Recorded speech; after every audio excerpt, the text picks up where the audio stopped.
Dr. Catherine Hayes wiped the sweat from her face as she stood in the hot sun of Kepler 442b. The red dirt beneath her boots had been hiding secrets for millions of years. She looked at the strange black stone structures that her team had just uncovered. They were not like anything she had seen before in all her years studying old ruins across the galaxy. Professor Alan Carter walked up to her with his translation device beeping wildly. His face looked confused and excited at the same time. He had been working with alien languages for 20 years, but these symbols were different. They seemed familiar somehow, but he could not understand why. "Catherine, you need to see this," Alan said as he showed her his screen. "These markings are not random. They follow patterns that match human math and even human DNA codes. That should be impossible on a world this far from Earth." Lieutenant Jake Morrison came running from the main dig site. His uniform was covered in the same red dirt that seemed to get on everything on this planet. He had been mapping the underground chambers with his team all morning. What he found down there made him forget about being tired. "Doc Hayes, you both need to come see the main chamber right now," Jake said, breathing hard from running. "The walls down there are covered in these symbols, but that's not the weird part. When I touched one of the panels, it started glowing. Blue light, just like human tech." The three humans looked at each other with worry. They were part of humanity's first big dig on a world outside their home solar system. Earth had sent them here to study what everyone thought were ruins left by the ancients, the mysterious race that had built most of the galaxy's old technology. No one had ever found out who the ancients were or what happened to them. Catherine led her team down into the underground chamber. The walls were smooth black stone that seemed to drink in their flashlight beams. Ancient symbols covered every surface from floor to ceiling. When Jake pressed his hand against the same panel as before, the entire room filled with soft blue light. The symbols began to pulse like a heartbeat. "This technology is still working after all these years," Catherine whispered. "But why does it respond to human touch? The ancients disappeared millions of years ago, long before humans even left Earth." Back on Earth, Ambassador Lisa Grant was getting ready for another boring day at the Galactic Council station. She represented humanity among the hundreds of alien species that made up the galaxy's government. Most days, the other species treated humans like children who had just learned to walk among the stars. They had been space travelers for thousands of years, while humans had only been exploring for a few decades. The message from Catherine's team changed everything. Lisa read the report 3 times before she believed it. Human DNA patterns in alien ruins. Technology that responded to human touch. Mathematical formulas that matched human science. She knew this news would shake the entire galaxy. Counselor Vextar of the Zenthari Empire was the first to speak when Lisa presented the findings to the Galactic Council. The Zenthari were proud warriors who had built the largest military in the galaxy. They had scales like lizards and eyes that glowed red when they were angry. Right now, Vextar's eyes were burning bright. "Impossible," Vextar hissed through his sharp teeth. "Humans are newcomers to space. You have no connection to the ancients. Your species was still living in caves when we were building starships." Prime, analyst Kethmore of the Vorthak Collective agreed with Vextar. The Vorthak looked like tall gray beings with big black eyes and huge brains. They prided themselves on being the smartest species in the galaxy. Their technology was based on ancient designs that they had studied for thousands of years. "The evidence suggests deception," Kethmore said in his cold voice. "Either the humans are lying about these discoveries, or they have somehow stolen ancient technology and are trying to claim it as their birthright." Lisa felt anger rising in her chest, but she kept her voice calm. "We are sharing our findings with the Council as required by galactic law. Our scientists are still studying the ruins. We want to understand the truth as much as you do. But the damage was already done." Word spread quickly through the galaxy that humans claimed to be connected to the ancients. Some species laughed at the idea. Others became worried. If humans really were related to the ancients, it would change everything about galactic power. Captain Roy Bell was commanding the exploration ship Horizon near human space when the first reports came in. Alien ships were moving toward human colonies. Not just 1 or 2 ships, but entire fleets. They claimed to be conducting investigations, but Roy knew a military buildup when he saw one. "Sir, we're getting reports from New Terra colony. his communications officer said. 3 Xanthari. Battle groups just jumped into their system. They're demanding to inspect all ancient technology on the planet. Roy felt his stomach drop. New Terra was home to 50,000 human colonists, including his own sister and her family.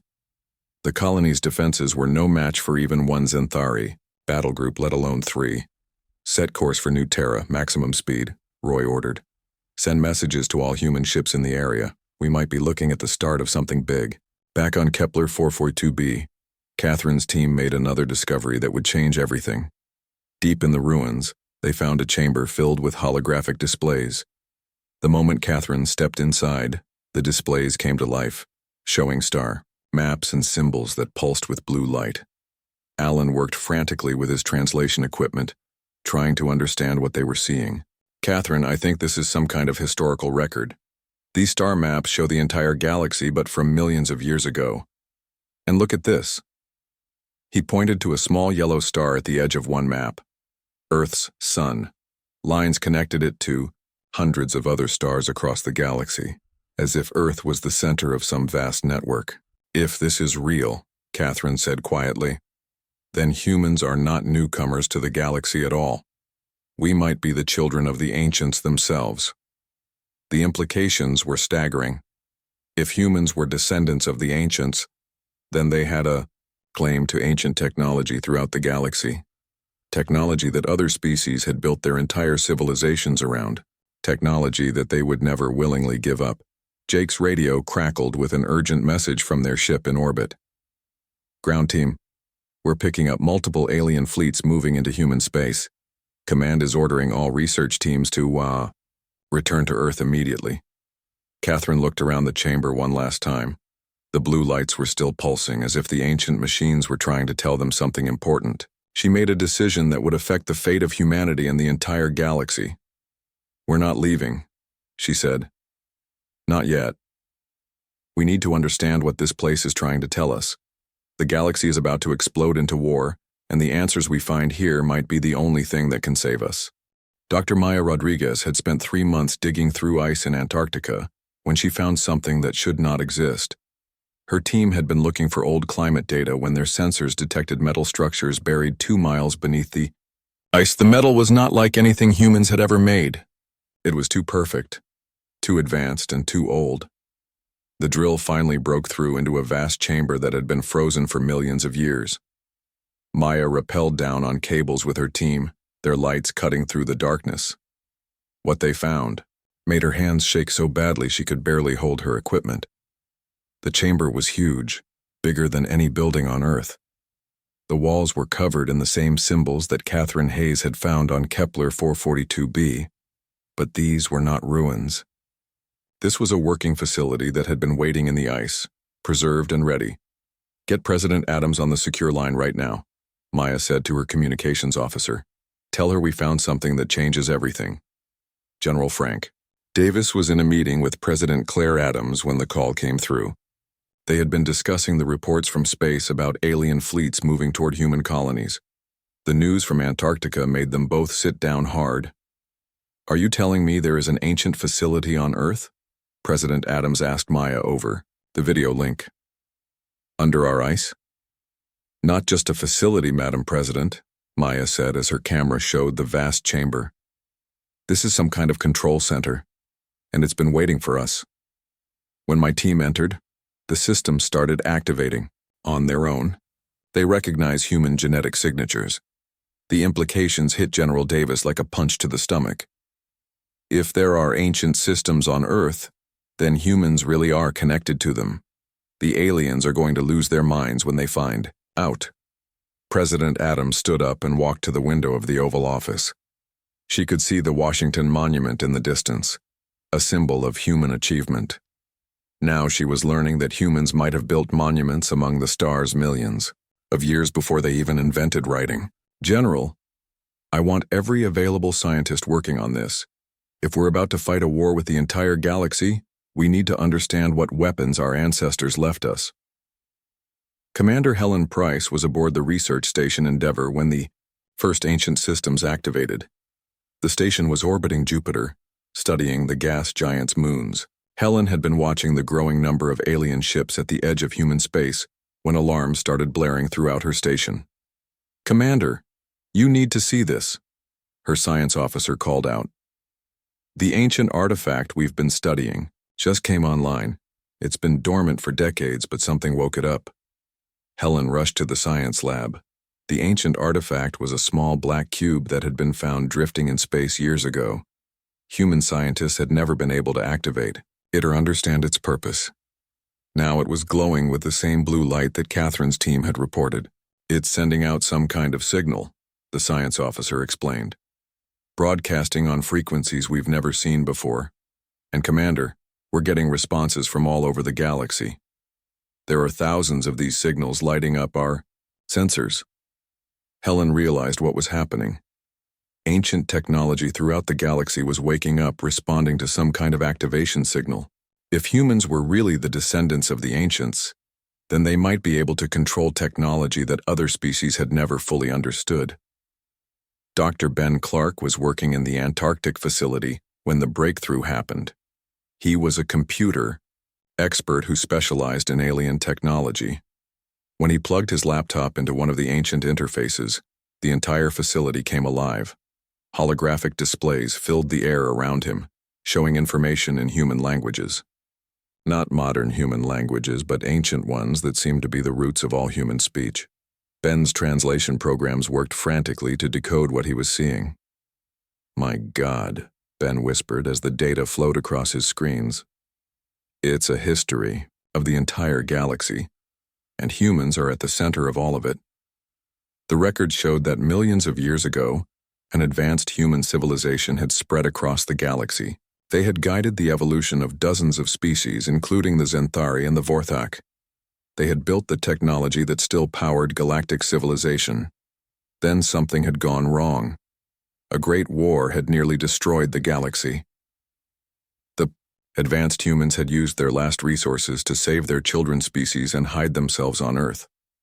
They had gone into a kind of technological sleep, waiting for the time when their descendants would be ready to reclaim their heritage. "President Adams needs to see this immediately," Ben said to his team. "We're not just connected to the ancients, we are the ancients." War Master Thexdan of the Xanthari Empire was not going to wait for more reports and investigations. He commanded the largest battle fleet in Xanthari space, and he was going to show these young humans their place in the galaxy. His target was New Terra, a human colony with weak defenses and 50,000 civilians. "The humans claim to be our creators," Thexdan growled to his officers. "We will show them what their creations have become." 3 Xanthari battle groups jumped into the New Terra system with enough firepower to burn the planet's surface clean. The human colonists sent desperate messages begging for mercy, but Thexdan ignored them. He would make an example that the entire galaxy would remember. "Begin bombardment of the planet's major cities," Thexdan ordered. "Leave the orbital facilities intact. We will study any ancient technology after the humans are gone." The Xanthari ships opened fire with plasma cannons that could melt mountains. The first salvo was aimed at New Terra City, home to 20,000 people. The colonists watched death falling from the sky and knew they had no way to stop it. Then something impossible happened. The planet's surface began to glow with blue light. Ancient defensive systems that had been buried for millions of years came online in response to the threat against their creators' children. Massive energy shields wrapped around the human cities like protective shells. The Xanthari bombardment struck the shields and simply disappeared. The energy was absorbed and redirected harmlessly into space. Thexdan stared at his displays in shock and rage. Impossible. This planet had no defenses. Our intelligence was perfect. But the ancient defenses were just getting started. Weapons platforms rose from the ground around New Terra's cities. They fired beams of pure energy that cut through Xanthari ships like paper. 3 battle groups, the pride of the Xanthari Empire, were destroyed in less than 10 minutes. Only Thexdan's flagship escaped, heavily damaged and limping back to Xanthari space. The War Master had learned a terrible lesson. The humans were not helpless colonists. They were the children of the galaxy's most advanced civilization. and their parents had left them very good security systems. Back on Earth, President Adams received the news from New Terra with a mixture of relief and fear. Relief that the colonists were safe. Fear of what would happen when the rest of the galaxy learned that humans could activate ancient defenses. General Davis, I want every human. World checked for ancient systems, she ordered. If we're going into a war, we need to know what resources we have. Madam President, intelligence reports that 12 species have joined together to form something they're calling the Collective Defense Force, General Davis reported. They see us as a threat to the entire galactic order. We're looking at a war against most of the galaxy. Dr. Catherine Hayes was still on Kepler 442b when she received word about the battle at New Terra. The ancient facility around her had grown brighter and more active with each passing hour. She realized that her discovery had started a chain reaction that was spreading across the galaxy. Alan Carter had made progress with his translations. The ancient records were telling a story of sacrifice and love. The advanced humans had given up their civilization to save their children's species from a threat that was coming from beyond the galaxy. They had hidden on Earth and waited for the time when their descendants would be strong enough to face what was coming. Catherine, there's something else, Alan said, his voice shaking with excitement and fear. The records mention something, called the Return Protocol. It's some kind of system that was designed to awaken all ancient technology when humans were ready to reclaim their heritage. I think we just activated it, Catherine replied as she watched more displays come online around them. Every ancient site in the galaxy is probably lighting up right now. The other species are going to panic. Lieutenant Jake Morrison had been monitoring communications from across human space. The reports were coming in faster than he could process them. Ancient systems activating on dozens of worlds. Human colonies discovering defenses they never knew existed. Alien fleets retreating in confusion and fear. Doc, we're not just looking at a war, Jake said. We're looking at the transformation of the entire galaxy.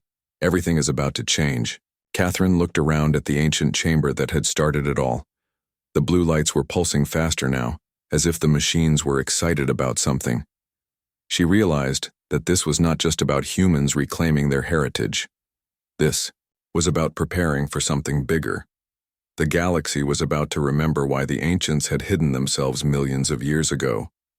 And humanity was about to learn that being the children of gods. Admiral Tony Parker stood on the bridge of the battleship Liberty, as 12 alien fleets converged on human space like a closing fist.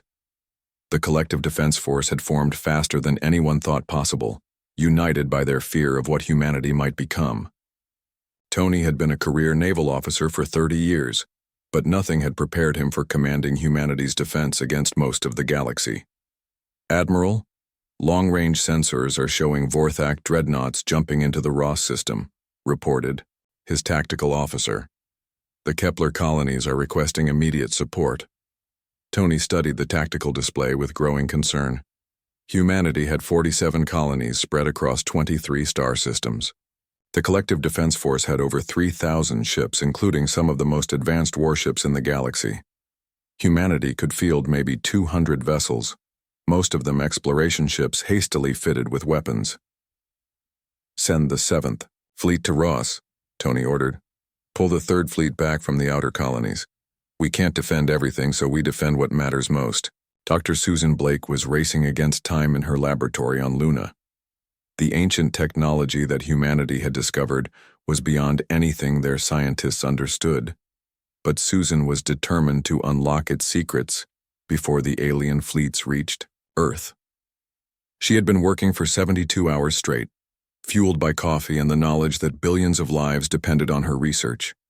The ancient systems respond to human brainwaves as much as genetic codes, Susan explained to her team over the video link. It's not just our DNA they recognize, it's our thoughts, our creativity, our emotions. The technology bonds with human consciousness in ways we're just beginning to understand. Her breakthrough came when she connected her own neural patterns to an ancient interface. The technology did not just respond to her commands. It anticipated them, working with her mind, to solve problems faster than any computer. The ancient machines were not just tools. They were partners waiting for their human creators to return. The first major battle of the war happened at Kepler 438b. a fortress world that had been humanity's most remote colony. The planet had seemed like a poor choice for settlement, with harsh weather and difficult terrain. Now the colonists understood why their ancestors had chosen this place. The entire planet was an ancient stronghold that had been sleeping for millions of years. Captain Nick Turner commanded the destroyer Valiant as part of the small human force defending Kepler 438b. His ship was outnumbered 50-1 by the combined fleet that had come to crush human resistance. Nick expected to die within the first few minutes of battle.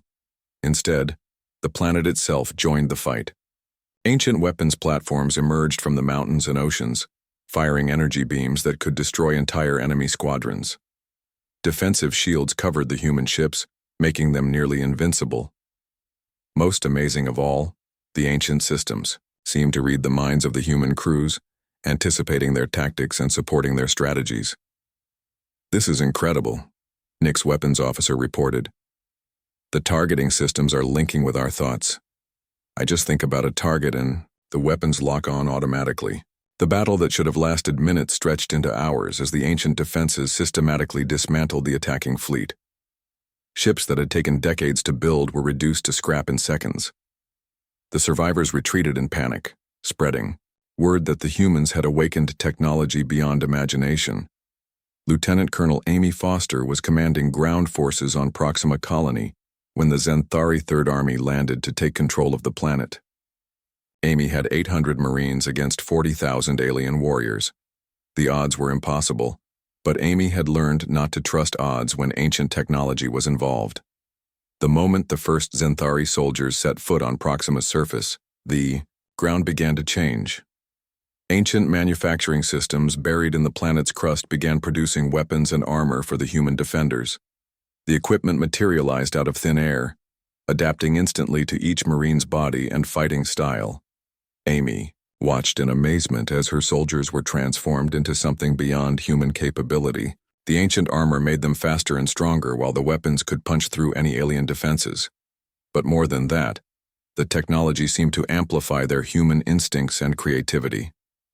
"Colonel, the enemy is retreating," reported Sergeant Bill Hayes over the comm system. "They're calling us demons and saying we're using forbidden magic." The Zenthari withdrawal from Proxima became a rout when the ancient systems began producing vehicles and aircraft for the human forces. Amy found herself commanding an army equipped with technology that made the best alien weapons look like stone tools.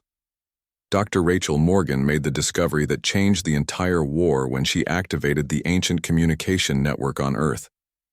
The system had been hidden beneath major cities across the planet, waiting for humanity to find it. When Rachel connected the network nodes, she sent a signal that traveled faster than light to every ancient installation in the galaxy. "President Adams, you need to understand what just happened," Rachel explained over the emergency video conference. "The ancient network was not just on Earth. It spans the entire galaxy. Every major world, every important star system, every critical location has ancient technology that has been dormant for millions of years." The implications were staggering. The other species had built their civilizations on worlds that contained sleeping ancient systems. Their most important military bases, their government centers, their industrial facilities, were all connected to a network that humanity could now access. Within hours of Rachel's activation, reports began flooding in from across the galaxy. Ancient systems on alien worlds were coming online, causing massive disruption to their technology and infrastructure. Some installations began producing human-friendly equipment. Others simply shut down critical alien systems. A few began broadcasting messages in ancient human languages. The Vorthak homeworld of Synthera was the first to experience complete technological collapse. The ancient systems buried beneath their capital city recognized the activation signal and began reasserting control over all technology on the planet. The Vorthak's advanced computers, their space elevators, even their life support systems were suddenly under the control of machines that answered to human authority. Prime Analyst Kethmore found himself trapped in his own laboratory as ancient security systems locked down the building. The machines that his people had studied for thousands of years were revealing their true nature. They had never belonged to the Vorthak. They had been on loan. Similar chaos erupted throughout the galaxy as the ancient network awakened. The Xanthari, Empire's battle fleet, found their ship's weapon systems unresponsive. The Tyloran Confederacy's orbital shipyards began producing vessels with human design elements. The Kronar Republic's defensive satellites turned their guns toward their own planet's surfaces. Admiral Tony Parker received these reports with a mixture of triumph and horror. The ancient awakening was saving humanity from destruction, but it was also causing suffering across the galaxy. Billions of alien civilians were losing power, water, transportation, and medical care as their technology either shut down or began following human commands. "We have to find a way to control this," Tony said to his staff. "We wanted to defend ourselves, not destroy galactic civilization." Commander Steve Hughes was leading a desperate mission toward the galactic core, where intelligence suggested the master control system for the ancient network was located. His ship, the exploration vessel Discovery, was racing against time to reach the core before the network's awakening caused irreversible damage to galactic society. The journey was dangerous even with ancient technology helping them. The galactic core was filled with black holes, neutron stars, and other hazards that could destroy a ship in seconds. But Steve's crew had learned to trust the ancient navigation systems that seemed to know safe paths through the dangerous region. Intelligence. Officer Maria Santos had been studying ancient records during the journey. What she found painted a picture of a civilization that had faced an impossible choice. The original humans had developed technology that could reshape reality itself, but they had also detected a threat coming from beyond the galaxy that would require all their power to defeat. "Commander, I think the ancient network was not just a communication system," Maria explained. "It was a weapon, the largest weapon ever built. Our ancestors hid it across the galaxy and then went into hiding, themselves, waiting for the day when their children would be strong enough to use it." Steve felt a chill as he understood the implications. Humanity was not just rediscovering their heritage. They were inheriting a responsibility that their ancestors had carried for millions of years. Something was coming from the darkness between galaxies, and only the ancient network would be powerful enough to stop it. The race to the galactic core became a race to prevent catastrophe. If the network finished its activation sequence without proper control, it might defend the galaxy by destroying everything in it. Steve's mission was not just about winning a war against alien species. It was about saving all life in the galaxy from a weapon that their own ancestors had built. As the Discovery approached the massive ancient installation at the galaxy's heart, the galaxy was tearing itself apart as ancient systems awakened on thousands of worlds simultaneously. Commander Steve Hughes watched the chaos unfold from the bridge of the Discovery as they approached the massive structure at the galactic core. What they found there defied human understanding. The master control node was larger than most planets, a perfect sphere of black metal that pulsed with the same blue energy signatures they had seen on smaller ancient sites. But this installation was different. It was alive in a way that made Steve's skin crawl. The sphere turned as they approached, as if it was watching them. "Commander, we're receiving a transmission," reported Communications Officer Lisa Park. "It's not coming from any of the alien fleets, it's coming from that thing." The voice that filled the Discovery's bridge was human, but ancient beyond measure. It spoke in words that seemed to bypass their ears and speak directly to their minds. "Children of Earth, you have returned at last. The network awakens, but without guidance, it will complete its final protocol. All life in this galaxy will be preserved through extinction." Intelligence Officer Maria Santos felt her blood run cold as she translated the ancient databases. "Commander, the final protocol is not a defensive measure. It's a reset button for the entire galaxy. If the network completes its cycle, it will eliminate all advanced technology and start galactic evolution over from the beginning." Meanwhile, on the Vorthak homeworld of Synthara, Prime Analyst Kethmore was witnessing the collapse of his civilization firsthand. The ancient systems had taken control of everything, from the massive industrial complexes to the smallest personal devices. His people were advanced enough to understand what was happening, but powerless to stop it. The ancient installations were not destroying Vorthak technology. They were revealing that it had never truly belonged to the Vorthak in the first place. Every advancement his species had made over thousands of years had been based on incomplete understanding of ancient designs. Now the true owners were reclaiming their property. "This is impossible," Kethmore said to his assistant as they watched. Their most secure research facility open its doors to emptiness. "We spent millennia studying ancient technology. We thought we understood it." "We understood nothing," his assistant replied with the bitter wisdom of defeat. "We were children, playing with adult tools, and now the adults have come home." The same realization was spreading across the galaxy as species after species discovered that their greatest achievements were built on foundations they had never truly controlled. The Xanthari Empire's invincible battle fleet found their weapons, powered by ancient energy sources that could be shut off with a thought from any human. The Tyleran Confederacy's trade networks collapsed when ancient transportation systems began responding only to human genetic signatures. But it was not just technology that was changing. On dozens of worlds, ancient automated systems began constructing new installations at incredible speed, factories that could reshape matter at the molecular level, shipyards that produced vessels using design principles beyond current understanding, defensive platforms that could redirect the energy of stars themselves. Admiral Tony Parker found himself commanding not just humanity's small fleet, but a growing armada of ancient ships that seemed to build themselves. The vessels were beautiful and terrible, combining human design aesthetics with capabilities that made the most advanced alien warships look primitive. "Admiral, we have reports from 17 human colonies," his aide reported. "Ancient shipyards are producing new vessels faster than we can crew them. At current construction rates, we will have the largest fleet in galactic history within a month." But Tony was beginning to understand that this was not about winning a war against alien species. The ancient network was preparing for something much larger.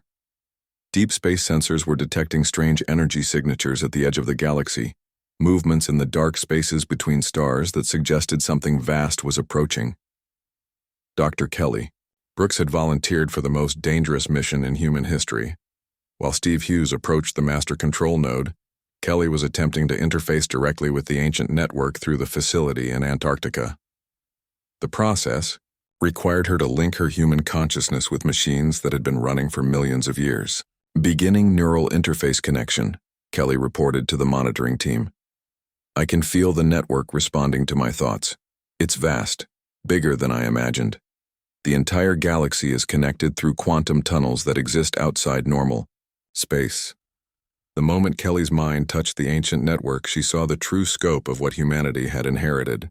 The galaxy was not just connected by communication systems, it was defended by weapons that existed in folded dimensions, powered by the energy of black holes, and controlled by artificial intelligences that had been waiting patiently for their creators to return.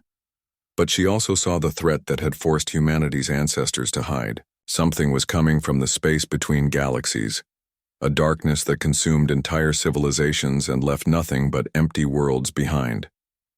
The ancient network had been built as humanity's last gift to their children's species, a weapons system that could protect the galaxy when the darkness finally arrived.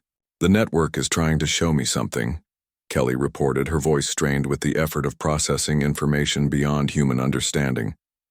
"There are other galaxies out there, hundreds of them, and they're all dark. Something has been moving through the universe for millions of years, consuming everything in its path." President Jane Phillips faced the most difficult decision in human history as reports flooded in from across the galaxy. The ancient network offered humanity unprecedented power over galactic civilization, but with that power came terrible responsibility. She could order the network to restore alien technology and return to dormancy, or she could allow it to complete its awakening and prepare for the coming darkness. "Madam President, we're receiving communications from the surviving alien governments," General Frank Davis reported. "They're requesting negotiations. Some are offering complete surrender if we guarantee their species' survival." But not all alien species were ready to accept human authority. War Master Thextan had rallied the remaining Xanthari forces for a final desperate assault on Earth itself. His plan was simple.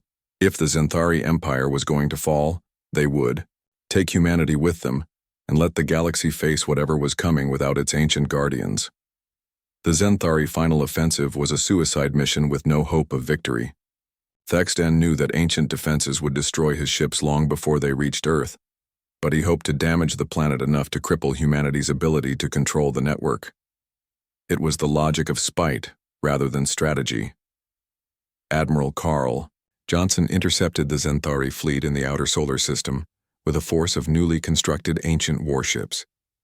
The battle was brief and decisive, but it taught humanity an important lesson about the power they had inherited. The ancient vessels did not just destroy enemy ships, they absorbed their energy and used it to repair and improve themselves. Admiral Johnson to Fleet Command, Carl reported after the battle. The ancient ships are not just weapons, they're learning systems. They adapt to every attack and become stronger. I'm beginning to understand why our ancestors were afraid of what they had created. Commander Peter Walsh led the final assault on the Master Control Node, as alien fleets throughout the galaxy either surrendered or were systematically neutralized by ancient defenses.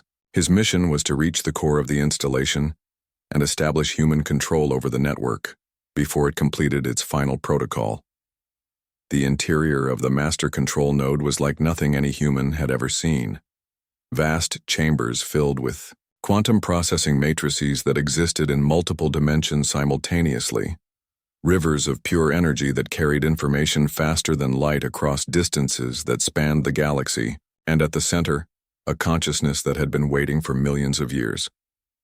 "Welcome home," the ancient intelligence said as Peter and his team approached the central core. "I am the final legacy of your ancestors, created to guide their children when they were ready to reclaim their inheritance, but time grows short and choices must be made." The intelligence showed them what was approaching from the darkness between galaxies, a force that had consumed 1,000 other galaxies, leaving behind only empty space and cosmic radiation. It would reach their galaxy within a few decades, and only the complete ancient network would be powerful enough to stop it. "Your ancestors faced the same choice we offer you now," the intelligence explained. "Unite the galaxy under human guidance and prepare for war against extinction itself, or allow the network to complete its final protocol and preserve life by returning it to its earliest evolutionary stage." Peter realized that the war between humans and the younger alien species had been just the opening act of a much larger drama. Humanity was not just reclaiming their heritage, they were accepting responsibility for protecting all life in the galaxy against a threat that had already destroyed countless civilizations. The choice was no longer between war and peace, but between survival and extinction for every living thing in their galaxy. Commander Peter Walsh stood before the ancient intelligence at the heart of the Master Control Node, as the fate of the galaxy hung in the balance. The massive artificial mind had shown him visions of the approaching darkness, a force that had already consumed 1,000 galaxies and would reach theirs within decades. "The choice must be made now," the ancient intelligence said, its voice echoing through dimensions that human minds could barely comprehend. "The network's final protocol will activate in moments. Either accept control and unite the galaxy for the coming war, or allow the reset to proceed and hope that evolution can produce a stronger defense in the next cycle." Dr. Kelly Brooks, still connected to the network through her neural interface in Antarctica, felt the weight of millions of years of preparation pressing down on her consciousness. Through the quantum links, she could sense every ancient installation across the galaxy, powering up for either salvation or extinction. "Peter, I can feel the network's decision tree," Kelly transmitted to the Master Control Node. "If we take control, we become responsible for every life in the galaxy. If we don't, the network will eliminate all advanced civilization and start over. There is no middle path." The intelligence revealed the truth that humanity's ancestors had discovered too late. The darkness between galaxies was not a natural phenomenon or an alien invasion. It was the remnant of the first galaxy to achieve perfect technological advancement, a civilization that had transcended physical existence only to become a plague that consumed all other life to fuel its continued existence. "Your ancestors called them the harvest," the ancient intelligence explained. "They are what we would have become if we had chosen power over wisdom. They are approaching this galaxy now, drawn by the network's awakening. The final war begins whether you choose it or not." President Jane Phillips received the transmission from the Master Control Node just as alien ambassadors were arriving at Earth to negotiate the new galactic order. The Xanthari Empire's surviving leaders, the Vorthak Collective's desperate scientists, and representatives from dozens of other species all waiting to learn whether humanity would be merciful rulers or vengeful conquerors. Tell them the truth, President Phillips ordered her communication staff. We are not their conquerors. We are their protectors, whether they want our protection or not. Ambassador Scott Taylor was the first human to address the reformed Galactic Council, now meeting in emergency session aboard a massive ancient station that had materialized near Earth. The alien representatives sat in stunned silence as Scott explained what their species would face together. The war between our peoples is over because a much larger war is beginning, Scott said to the assembly. Our ancestors hid the truth from you to spare you the fear, but that luxury is gone. Something is coming from beyond our galaxy that has destroyed every other civilization it has encountered. We must unite or we will all die separately. Diplomat Emma Wright worked with the alien leaders to establish the framework for what would become the new Galactic Federation. The negotiations were unlike anything in galactic history, as ancient enemies were forced to become allies in the face of extinction. The Xanthari War Master Thexton, captured after his failed assault on Earth, was among the first to understand what humanity offered. You could have destroyed us all, he said to Emma during the talks. Your ancient weapons could have turned every Xanthari world to ash. Instead, you offer us partnership in a war we cannot win without you. We offer you what our ancestors would have wanted, Emma replied. The chance to face the darkness together rather than alone. But not all species accepted human leadership willingly. The Kronar Republic's delegates walked out of the negotiations, declaring that they would rather face extinction than bow to human authority. Within days, their homeworld's ancient systems shut down completely, leaving them vulnerable and isolated. The Tylaran Confederacy tried to form an independent alliance with species that rejected human leadership, but they discovered that the ancient network would not support any civilization that refused to participate in galactic defense. Their ships lost power, their communications went dark, and their colonies found themselves defenseless. Dr. Susan Blake had spent months learning to interface with ancient technology, and she made a discovery that changed humanity's understanding of their role in the galaxy. The ancient systems were not just responding to human genetic codes or consciousness. They were responding to human moral choices. The network is evaluating our decisions, Susan explained to the Federation Council. It's not enough to be descended from the ancients. We have to prove that we've learned from their mistakes. Every choice we make is being judged by machines that remember the fall of 1,000 civilizations. Captain Luke Bennett commanded the first joint exploration mission beyond the galactic rim, using a combination of ancient technology and alien expertise to probe the approaching darkness. His crew included humans, Xanthari warriors, Vorthak scientists, and representatives from a dozen other species working together for the first time in galactic history. What they found at the galaxy's edge confirmed humanity's worst fears. The harvest was not a fleet of ships or a traditional invasion force. It was a wave of transformed space itself, reality warped and twisted into something that consumed matter and energy, while converting it into more of itself. Command. We're looking at something that defies physics as we understand it, Luke reported back to Earth. The harvest is not traveling through space. It's changing space as it moves. Everything it touches becomes part of it. Stars, planets, entire solar systems are being converted into this dark energy. The first ancient defensive installations at the galaxy's edge had begun activating automatically as the harvest approached. Weapons platforms the size of moons emerged from folded space, powered by the energy of black holes and armed with devices that could manipulate the fundamental forces of the universe. But even these incredible defenses were not enough on their own.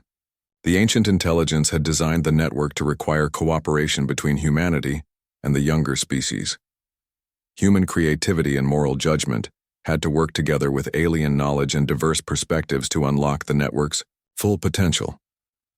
Dr. Catherine Hayes, whose discovery on Kepler 442b had started the chain of events, now found herself coordinating archaeological teams across the galaxy, as they raced to activate every ancient site before the harvest arrived.